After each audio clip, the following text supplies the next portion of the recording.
le mercredi 24 février 2015, la dynamique de l'opposition et le G7 ont rencontré M. Ban Ki-moon, secrétaire général de l'Organisation des Nations Unies, ONU, en visite de travail à Kinshasa, République démocratique du Congo. 2. Au cours de cette rencontre, la dynamique et le G7 ont réitéré leur opposition farouche à toute tentative de modifier ou de changer la Constitution du 18 février 2006 et dénoncer le blocage du processus électoral orchestré par le président Kabila et ses partisans dans l'unique but de se maintenir à tout prix au pouvoir.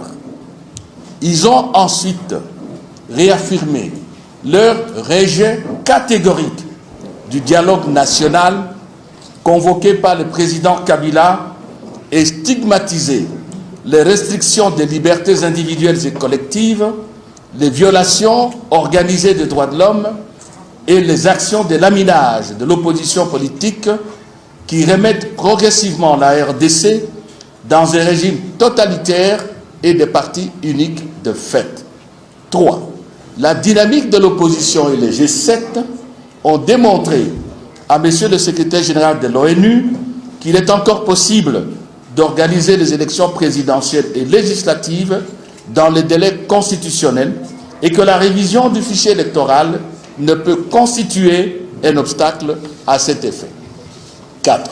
La dynamique et le G7 ont appelé l'attention particulière de la communauté internationale sur le fait que la non-tenue de l'élection présidentielle dans ce délai plongerait la République démocratique du Congo dans une crise institutionnelle grave dont le président Kabila portera seul la responsabilité. En effet, au terme de la Constitution, le 19 décembre 2016, le mandat légal et légitime du président Kabila à la tête de la République démocratique du Congo arrivera à son terme.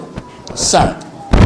De la réponse du secrétaire général des Nations Unies au cours de cette rencontre et de la conférence de presse qu'il a donnée aux médias nationaux et étrangers à l'issue de ses contacts tant avec les représentants de la classe politique et de la société civile qu'avec les animateurs des institutions politiques de la République, la dynamique de l'opposition et les G7 ont noté principalement ce qui suit. 5.1. La démocratie et l'état de droit doivent être respectés. 2. Le respect des libertés fondamentales et des droits humains est une condition de paix et de stabilité. Il est indispensable à une vie politique dynamique et démocratique. 3. L'appel aux Congolais à tout mettre en œuvre pour l'organisation des élections crédibles, inclusives et conformes à la Constitution. 4.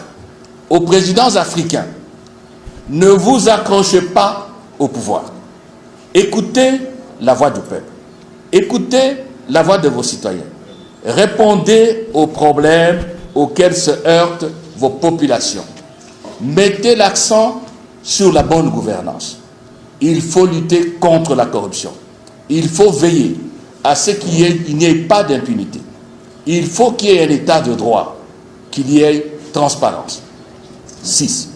La dynamique de l'opposition et le G7 remercie M. le secrétaire général pour sa disponibilité et les efforts qu'il ne cesse de déployer depuis sa nomination à la tête de l'ONU pour la paix, la sécurité, la stabilité et la promotion de la démocratie et de l'état de droit en République démocratique du Congo. 7.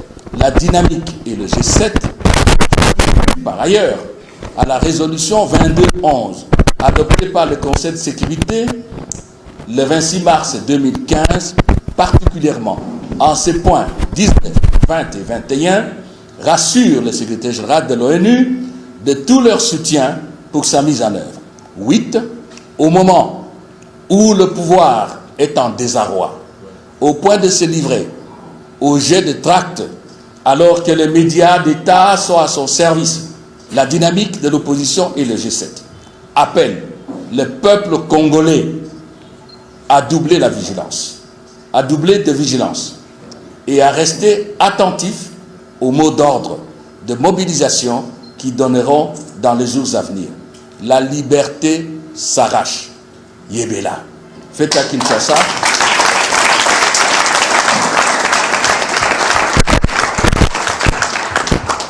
Faites à Kinshasa le 27 février 2016 pour le G7, le président d'exercice Charles Moindou Simba, pour la dynamique de l'opposition, Joseph Olenga Koy.